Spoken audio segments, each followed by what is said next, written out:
Questions for reflection. After having been commissioned in Antioch, Paul and Barnabas set out on mission. In our first reading, we have a portion of Paul's first recorded sermon in the temple. It's very similar to the first sermon of Peter in the second chapter of Acts. Paul sets the context for proclaiming Jesus Christ as the promised Messiah, Christ in Greek, the Anointed One.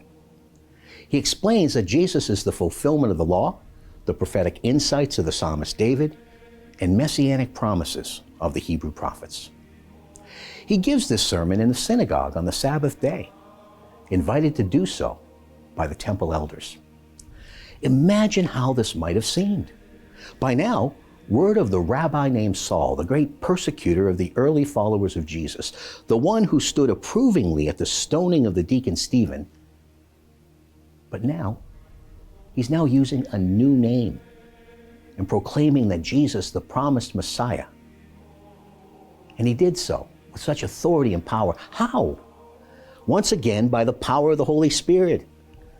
Even though he was not at that first Pentecost, Paul certainly experienced the same encounter and came to know of its powerful, transformative effects. Read Romans 8.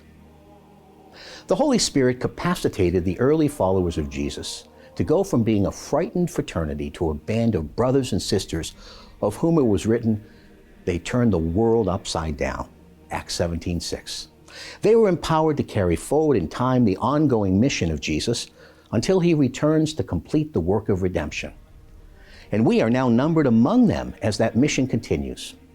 How are we participating in the continuing missionary work of the church?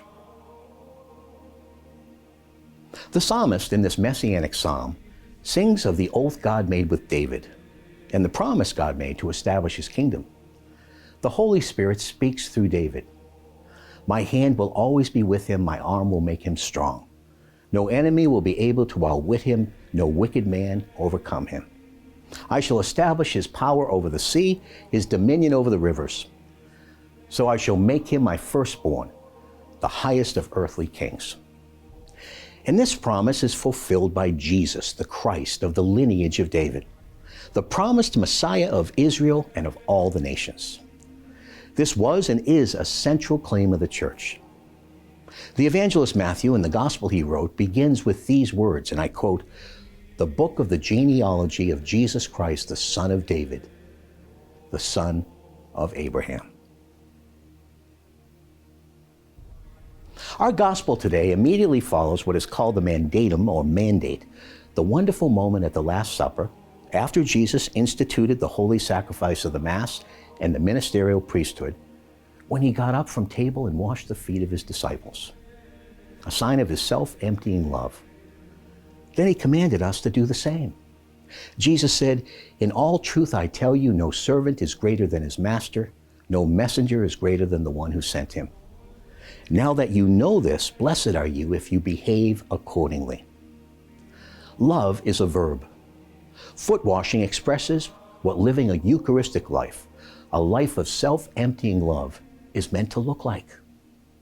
Pope St. Leo the Great once wrote of Jesus, quote, "He took the nature of a servant without stain of sin, enlarging our humanity without diminishing his divinity. He emptied himself. Though invisible, he made himself visible. Though creator and Lord of all things, he chose to be one of us mortal men. Yet this was the condescension of compassion, not the loss of omnipotence. So he who in the nature of God had created man became in the nature of a servant man himself." End quote. Do we view ourselves as servants of the Lord? Do our lives reflect that view, our behavior? Are we loving with our actions?